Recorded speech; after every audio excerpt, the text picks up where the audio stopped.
Hello friends, स्वागत है आप सभी का math in magic tips YouTube channel में। फ्रेंड्स, आज की इस वीडियो में हम आप सभी को बताने वाले हैं कक्षा 10वीं हिंदी का ऐसे इंपॉर्टेंट वीवीआई सेवेटिव क्वेश्चन जो कि आपके मैट्रिक बोर्ड एग्जाम में 100% पूछे जा सकते हैं।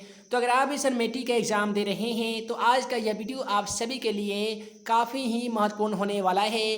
तो चले फ्रेंड्स, बिना समय गवाए पहला क्वेश्चन का सलूशन देख लेते हैं। है दोस्तों, जैसा कि आप सभी मोबाइल स्क्रीन पे पहला सवाल क्वेश्चन नंबर 1 को देख पा रहे हैं। क्वेश्चन नंबर 1 में बोला गया है कि लेखक ने नया सिकंदर किसे और क्यों कहा है। ऐसे सवाल मैट्रिक एग्जाम में 2 नंबर में पूछे जाते हैं। आइए इसका सही जवाब देख लेते हैं कि लेखक ने नया सिकंदर किसे और क्यों कहा था। तो आसान भाषा में लिखिएगा कि लेखक ने सर विलियम जोन्स की तुलना सिकंदर से करते हुए उसे नया सिकंदर का नाम दे दिया है। भाव एवं कार्य की दृष्टि से ऐसा कहना कोई अनुचित भी नहीं कहा जा सकता है, क्योंकि लेखक की दृष्टि में जोन्स का जो कार्य था ना, वो काफ़ी ही साहसपूर्ण था। उन पर प्रिय जन्मभूमि और प्रियजनों से विलग्न होकर भी देश के दर्शन के लिए यात्रा पर निकले हुए थे। उन्होंने क्या किया कि अनेक सागरों को पार करके वह भारत का दर्शन करने के लिए यात्रा कर रहे थे। सागर की लहरें, सूर्य के सागर में डूबना इत्यादि का दृश्य उन्हें काफ़ी ही उत्साहित कर रहा था। वह अपने सपनों को भी साकार रूप से देखने के लिए लालायित थे। तो इस प्रकार से मैट्रिक एग्जाम में सवाल पूछे जाएंगे कि लेखक ने नया सिकंदर किसे और क्यों कहा। तो उम्मीद है आप सभी स्टूडेंट आसान भाषा में उसका आंसर लिख सकते हैं। जितने भी स्टूडेंट चाहते हैं इस वीडियो का पीडीएफ फ्री में डाउनलोड करना, तो वीडियो के डिस्क्रिप्शन बॉक्स में मैथ एंड मैजिक टिप्स का ऑफिशियली मोबाइल एप्लीकेशन का लिंक दे दिया गया है। उस मोबाइल एप्लीकेशन को इंस्टॉल करके पीडीएफ वाले सेक्शन में जाके हमारे द्वारा बनाए गए सभी सेट का पीडीएफ फ्री में डाउनलोड कर सकते हैं। साथ ही questionforexam.com पे जाके सभी सेट का ऑनलाइन टेस्ट देकर आप अपनी तैयारी का लेवल स्वयं चेक कर सकते हैं। उसके बाद में अगला सवाल क्वेश्चन नंबर 2 में बोला गया है कि नाखून बढ़ने का प्रश्न लेखक के सामने कैसे उपस्थित हुआ था। आइए जान लेते हैं कि नाखून बढ़ने का जो प्रश्न है वो लेखक के सामने कैसे प्रकट हुआ था। तो आसान भाषा में लिखिएगा कि नाखून क्यों बढ़ते हैं, यह प्रश्न लेखक के आगे उनके लड़की के माध्यम से उपस्थित हुआ था। ऐसा प्रश्न लेखक को सोचने पर भी मजबूर कर दिया था कि सचमुच नाखून बार बार काटने के बावजूद भी इस प्रकार से क्यों बढ़ा करते हैं। और इसके बाद में अगला सवाल बहादुर चैप्टर से लिया गया है। और जैसा कि आप सभी को मालूम होगा कि बहादुर जो कहानी है उससे मैट्रिक एग्जाम में बहुत बार सवाल पूछे जाते हैं। और इस बार तो बहादुर चैप्टर कहानी से 2-3 सवाल तो 100% पूछा ही जाएगा। तो आइए जान लेते हैं क्वेश्चन के बारे में। क्वेश्चन में बोला गया है कि बहादुर ने लेखा का घर क्यों छोड़ दिया था। यानी बहादुर के पास वह कौन ऐसा कारण रहा होगा जिन्होंने लेखा का घर को छोड़ने पर मजबूर होना पड़ा। तो आसान भाषा में लिख दीजिएगा कि दिन रात लेखक के पुत्र द्वारा पिटाई, मालकिन का झिड़कना एवं थप्पड़ लगा देना और अंततः चोरी के झूठे आरोप के कारण बहादुर ने लेखा का घर एक दिन छोड़ ही दिया। जैसा कि आप सभी को मालूम होगा कि बहादुर अपने माँ के पास एक भैंस थी। ठीक है, बहादुर के माँ के पास एक भैंस थी जिसे रोज़ चराया जाया करता था। तो एक दिन की बात है, बहादुर भैंस को बहुत पीटा था, जिसके कारण बहादुर की माँ बहादुर को कस के पीट कर घर से बाहर निकाल दिया था। तो इससे क्या हुआ कि वो नौकरी का काम किया करता था बहादुर लेखक के पास। तो लेखक का जो पुत्र था, लेखक का जो बेटा था, वो बहादुर को बहुत ज़्यादा पिटाई किया था। और लेखक की जो औरत थी जिसका नाम था मालकिन, जिसको कहानी में मालकिन बताया गया है, तो मालकिन हर बातों पर उस बहादुर को थप्पड़ लगा देती है, बहुत बुरा भला भी कहती है। और अंत में बहादुर पर रिश्तेदारों के द्वारा चोरी का झूठे आरोप लगने के कारण ही बहादुर को अंत में लेखक का घर एक ना एक दिन छोड़ना ही पड़ा था। उसके बाद में अगला सवाल किस्म 4 में बोला गया है कि कवि अपने आंसुओं को कहाँ पहुँचाना चाहता है। आइए जान लेते हैं कि कवि सुमित्रानंदन पंत के द्वारा अपने आंसू को कहाँ पहुँचाना चाहते हैं। तो आसान भाषा में लिखिएगा कि कवि अपने आंसुओं को उस सज्जन के आंगन में पहुँचाना चाहता है जहाँ प्रेम की वर्षा होती है। प्रेम की वर्षा अपने लिए नहीं बल्कि औरों के लिए होती है।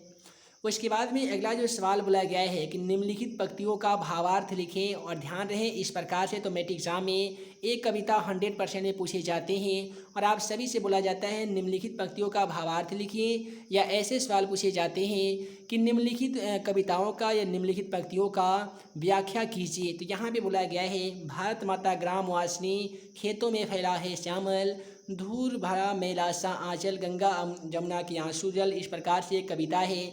आप सभी के कक्षा 10वीं भारत माता चैप्टर से लाइन लिया गया है और जिसके लेखक कौन से हैं तो सुमित्रा नंदन पंत जी हैं। तो आसान भाषा में बता दीजिएगा कि प्रस्तुत पंक्ति या दी गई पंक्ति कवि सुमित्रा नंदन पंत द्वारा रचित कविता भारत माता से उद्धृत है, यानी भारत माता से लिया गया है। ये कविता की शुरुआती पंक्ति हैं। गाँव में बसने वाली भारत माता आज भी धूल धूर्षित सस्य श्यामल रहकर उदासीन बन गई है। उनका आंचल जो है वो मैला हो गया है। गंगा जमुना के आंसू जल के मतलब होता है गंगा जमुना के निर्मल जल भी प्रदूषित हो गए हैं, अपवित्र हो गए हैं। इसकी मिट्टी में पहले जैसा प्रतिमा और यश नहीं रहा, वह अपने दीन दशा पे उदासीन और मलिन होकर रह गई है। अब यहाँ से मैट्रिक एग्जाम में 1-2 सवाल ऑब्जेक्टिव में पूछे जाते हैं कि भारत माता ग्राम वासनी ये किस पंक्ति का लाइन है, तो याद रखिएगा भारत माता का लाइन है। उसके बाद में बोला जाता है कि भारत माता कविता के लेखक कौन है, तो वैसी स्थिति में क्वेश्चन का सही जवाब सुमित्रा नंदन पंत हो जाएगा। सवाल इस प्रकार से भी पूछे जा सकते हैं कि प्रकृति के सुकुमार कवि के नाम से किसे जाना जाता है, तो सुमित्रा नंदन पंत जी को ही प्रकृति के सुकुमार कवि के रूप में जाना जाता है। अगला सवाल क्वेश्चन नंबर 6 को देख लीजिए। यहाँ पे क्वेश्चन नंबर 6 में बोला गया है सेन साहब कासू को विद्यालय पढ़ने के लिए क्यों नहीं भेजा करते थे। सेन साहब जो है वो कासू को विद्यालय में पढ़ने के लिए आखिर कौन ऐसा रीजन रहा होगा कि विद्यालय पढ़ने नहीं भेजा करते थे। आइए जान लेते हैं आसान भाषा में। दोस्तों कासू सेन साहब का इकलौता बेटा था। वह शरारती भी था और गैर जिम्मेदार भी था। अब जाहिर सी बात है जो बेटा अकेला होता है वो खास करके शरारती भी होता है और गैर जिम्मेदाराना काम भी करता है। उसकी शिक्षा दीक्षा किसी अच्छे स्कूल में ना होकर कारखाने के बढ़ई मिस्त्री के साथ लोहा पीटने ठोकने इत्यादि से संबंधित कार्य सिखाया जाता है। यही कारण था कि सेन साहब कासू को विद्यालय में पढ़ने नहीं भेजा करते थे। अगला जो सवाल है वो एक वृक्ष की हत्या चैप्टर से लिया गया है और सवाल में बोला गया है कि एक वृक्ष की हत्या कविता विश्व के किस समस्याओं को उजागर करती है। आइए जान लेते हैं। प्रस्तुत कविता में बदलते हुए परिवेश में दैनिक आवश्यकताओं की पूर्ति हेतु जिस तरह प्रकृति का दोहन हो रहा है उसे तो ये लगता है कि सारी दुनिया प्रकृति का स्वतः शिकार हो जाएगी। वृक्षों को अनाधून कटाई, बढ़ती हुई जनसंख्या, समुद्र में जल स्तर का उठना, ये सब विनाश का एक प्रकार का सूचक है और ये सभी विनाश के आने का मानिए तो एक प्रकार का संदेश हमें दे रहा है। वृक्ष हमारे मित्र हैं, फिर भी हम इसे निष्ठुरतापूर्वक काटे जा रहे हैं। आज मानव के पास आँख होते हुए भी अंधा हो गया है। कवि इस समस्या से काफ़ी ही चिंतित है। उसे लगता है कि दुनिया बहुत जल्द ही समाप्त हो जाएगी। वृक्ष को काटना अपने आप के मृत्यु के मुंह में डालने के जैसा है। ठंडी छांव देने वाला वृक्ष मनुष्य के निष्ठुरता के कारण आज पूरे विश्व में वृक्ष काटे जा रहे हैं। अंततः कवि कहना ये चाहते हैं कि यदि समय रहते हुए इस समस्या का निजात नहीं पाया गया, इस समस्या का समाधान नहीं किया गया, यदि इस समस्या के बारे में कोई ठोस कदम नहीं उठाया गया तो जीव जगत स्वतः समाप्त हो जाएगी और इस प्रकार से मनुष्य के जीवन का विनाश हो जाएगा। अगला सवाल देख लीजिए। अगला सवाल में बोला गया है कि सातकोड़ी होता ने अपनी कहानी का शीर्षक ढहते विश्वास क्यों रखा। जैसा कि आप सभी को बताया जाता है कि ढहते विश्वास कहानी के लेखक कौन है, तो आप बोलते हैं कि सर सातकोड़ी होता है। तो सवाल हमसे ये नहीं पूछा गया है कि ढहते विश्वास कहानी के लेखक कौन है, बल्कि सवाल हमसे ये पूछा गया है कि सातकोड़ी होता ने अपनी कहानी का शीर्षक, अपने कहानी का जो नाम था, विलेन था, वो ढहते विश्वास ही क्यों रखा, इसका क्या कारण होगा। आइए आसान भाषा में जान लेते हैं। तो रचना भाव का मुख्य द्वार शीर्षक होता है। जैसा कि आप सभी को बताया जाता है कि रचना भाव का जो मुख्य द्वार होता है, मुख्य दरवाजा होता है, वो शीर्षक होता है। शीर्षक रचना की गुरुता एवं व्यापकता को प्रलक्षित करती है। शीर्षक का चयन मुख्यतः घटना, पात्र, घटना, स्थल, उद्देश्य एवं मुख्य विचार बिंदु के आधार पर ही किया जाता है। विद्वानों के अनुसार शीर्षक की सफलता औचित्य एवं मुख्य विचार सार्थकता, उसकी लघुता एवं भाव व्यंजना पर निर्भर करती है। उसके बाद में आप सभी लिख सकते हैं आलोच्य कहानी का शीर्षक इस कहानी के मुख्य चरित्र से जुड़ा हुआ है। पूरी कहानी पर लक्ष्मी का व्यक्तित्व और कृतित्व छाया हुआ है। यहाँ पे महत्तम करने वाली लक्ष्मी पति से दूर रहकर अपना भरण पोषण कर लेती है। पति द्वारा भेजी गई राशि से उसका घर का खर्च भी नहीं चल पाता है। अतः वह तहसीलदार साहब के घर पे जाकर बेटा बेटी का पालन पोषण करती है और उस गांव में बाढ़ आने के भय से लक्ष्मी एवं उसके गांव के लोगों का जैसे आत्मविश्वास खो जाता है। शायद लेखक का मन भी बैठ गया। अतः उपयुक्त दृष्टांतों से स्पष्ट होता है कि प्रस्तुत कहानी का शीर्षक सार्थक एवं समीचीन है। अगला सवाल में बोला गया है, ये जो क्वेश्चन है काफ़ी इंटरेस्टिंग क्वेश्चन है। सवाल में बोला गया है कि बड़े डॉक्टर के आदेश के बावजूद भी पपाती अस्पताल में भर्ती क्यों नहीं हो पाती थी। बहुत बड़े बड़े डॉक्टर जो थे वो प्रमोशन किया करते थे पपाती को अस्पताल में भर्ती होने के लिए, फिर भी वो भर्ती नहीं हो पाती थी। इसका मेन रीज़न क्या हो सकता है, आइए जान लेते हैं। अस्पताल में कर्मचारी खाना पूर्ति करने में व्यस्त रहा करते थे। अस्पताल में रहने वाले जितने भी कर्मचारी थे ना, वो खाना की पूर्ति करने में ही व्यस्त रह जाते थे। उनके हृदय में मानवता के नाम की कोई भी भाव नहीं रहता था। गरीब तबके के लोग पर उनका कोई भी ध्यान नहीं रहता था। हर कर्मचारी अपना काम दूसरे पर सौंप दिया करते थे। बेड खाली होने का बहाना बनाकर पपाती को सुबह लाइन में लगने के लिए कह दिया जाता है और अस्पताल का प्रशासन की लापरवाही के कारण पपाती अस्पताल में भर्ती नहीं हो पाती है। अगला सवाल देख लीजिए। अगला सवाल किस्म 10 में बोला गया है कि पंडित बिरजू महाराज अपना सबसे बड़ा जज अपनी माँ को क्यों मानते हैं। इसी सवाल को मैट्रिक एग्जाम 2020 में पूछा गया था कि पंडित बिरजू महाराज अपना सबसे बड़ा जज किसको मानते हैं। तो वैसी स्थिति में क्वेश्चन का सही जवाब अपने माँ होगा। और वहाँ पे मैट्रिक एग्जाम में क्या किया जाता है कि ऑप्शन में माँ ना दे के अम्मा दे दिया जाता है। तो वैसी स्थिति में क्वेश्चन का सही जवाब अम्मा होगा। तो यहाँ पे हम लोग जान लेते हैं कि पंडित बिरजू महाराज अपना सबसे बड़ा जज माँ को ही क्यों मानते हैं। दोस्तों, पंडित बिरजू महाराज अपना सबसे बड़ा जज जो है वो अपनी माँ को इसलिए मानते थे, जब कभी भी वे नाच देखती थी तो बिरजू महाराज पूछते थे कि ये गलत तो नहीं कर रहा हूँ मैं। तो माँ कहती थी, नहीं बेटा, तुम जो अपने पिता की तस्वीर हो, बैठने उठने बोलने नृत्य करने वाला सारा कुछ पिता का ही है। इस प्रकार बिरजू महाराज ने अपनी माँ के बराबर जज के रूप में निर्णय देकर बेटे को प्रोत्साहित करती थी। यही कारण था कि पंडित बिरजू महाराज जो है वो अपना सबसे बड़ा जज अपनी माँ को ही मानते थे। अगला सवाल मछली चैप्टर से लिया गया है। जैसा कि आप सभी को मालूम होगा कि संतू जो है, संतू और भग्गू मछली कहानी का मेन पात्र है। तो सवाल हमसे ये पूछा गया है कि संतू मछली लेकर क्यों भागा, और इसी सवाल को ऑब्जेक्टिव में भी पूछा गया था कि मछली लेकर कौन भागा, मछली लेकर कौन भागता है। तो वैसे स्थिति में क्वेश्चन का सही जवाब संतू होता है। अब आइए जान लेते हैं कि आखिर संतू मछली को लेकर क्यों भागता है। तो दोस्तों, संतू मछली लेकर कुएं में डालने के लिए भागता है ताकि मछली जिंदा होकर बड़ी हो जाए। उसके बाद में अगला सवाल के बारे में बोला गया है कि गांधी जी के अनुसार शिक्षा का जरूरी अंग क्या होना चाहिए। महात्मा गांधी के अनुसार जो है शिक्षा का जो जरूरी अंग होना चाहिए वो क्या होना चाहिए, आइए जान लेते हैं आसान भाषा में। तो बालक जीवन संग्राम में प्रेम से घृणा को जीतना और सत्य को असत्य से पराजित करने की कला से परिचित होकर तथा अहिंसा से हिंसा पर विजय पाने का बल अपने भीतर में पैदा कर सके, उसे ही बोल सकते हैं। महात्मा गांधी के अनुसार शिक्षा जरूरी का जो अंग होता है वो इस प्रकार से होता है जो हम आप सभी को इस क्वेश्चन के माध्यम से बताए हैं। अगला जो सवाल है डॉक्टर भीमराव अम्बेडकर के द्वारा रचित जो कहानी है जिसका नाम है श्रम विभाजन और जाति प्रथा, उसी चैप्टर से ये सवाल लिया गया है। और सवाल में हमसे ये पूछा गया है कि जातिवाद के पोषक उसके पक्ष में क्या तर्क देते हैं। आइए जान लेते हैं।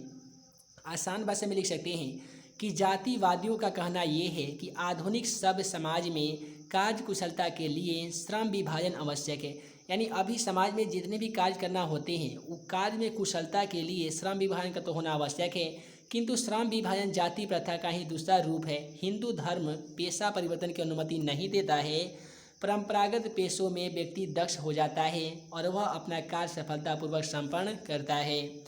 अगला सवाल देखते हैं कि वाणी बीज के समान क्यों हो जाती है। विश्वास कीजिए ये सवाल को याद कर ही लीजिए, ये आपके मैट्रिक एग्जाम में 2 नंबर में तो हमेशा पूछा जाता है और आपके भी एग्जाम में पूछे जा सकते हैं। तो आइए जान लेते हैं वाणी बीज के समान क्यों हो जाता है। तो अगर ऑब्जेक्टिव में पूछा जाएगा कि वाणी कब बीज के समान हो जाता है तो वैसे स्थिति में लिख दीजिएगा राम नाम के बिना। और यहाँ पे सब्जेक्टिव में पूछा जाएगा कि वाणी कब बीज के समान हो जाती है तो आसान भाषा में बता दीजिएगा कि जब वाणी वाह्य आडंबर से संपन्न होकर राम नाम को त्याग देती है तब वह विष के समान हो जाती है। अर्थात राम नाम के अतिरिक्त उच्चारित ध्वनि काम, क्रोध, मंद, लोभ इत्यादि से परिपूर्ण जो होता है, तो वैसे मनुष्य का जो वाणी हो जाता है वो विष के समान हो जाता है। अगला सवाल क्वेश्चन 15 को देख लीजिए कि कवि गरीब की वस्तुओं का उल्लेख क्यों करता है। तो आइए जान लेते हैं कवि का रीजनों के बारे में। तो गरीब यहाँ पे गालिब अपना जीवन चक्र अजीबोगरीब की तरह यापन करता है। जो गरीब होता है ना, गरीब तबका के जो भी लोग होते हैं उनका जो जीवन चक्र होता है वो काफ़ी ही अजीबोगरीब की तरह यापन करता है। अभावों के बीच भी वह मिथ्या, बड़प्पन, ढोने की चेष्टा, पर्व त्यौहार, अतिथि आगमन पर वह अपने सामर्थ्य से अधिक खर्च करता है। उसके बाद में आप सभी इसी में लिख सकते हैं कि अभियुक्षितः किम न करोति पापम के आधार पर वह कृतकृत्य करने में भी नहीं हिचकता है।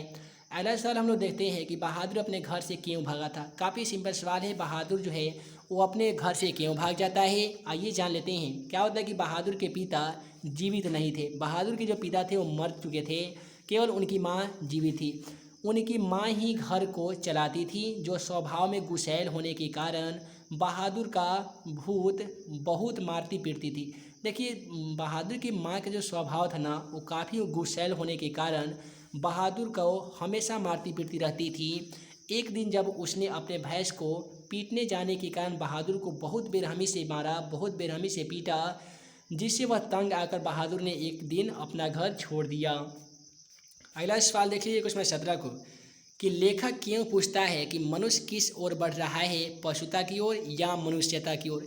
तो आसान भाषा में बता दीजिएगा कि देखिए, लेखक आज में मनुष्य से यह पूछना चाह रहा है कि वह किस ओर बढ़ रहा है, पशुता की ओर या मानवता की ओर।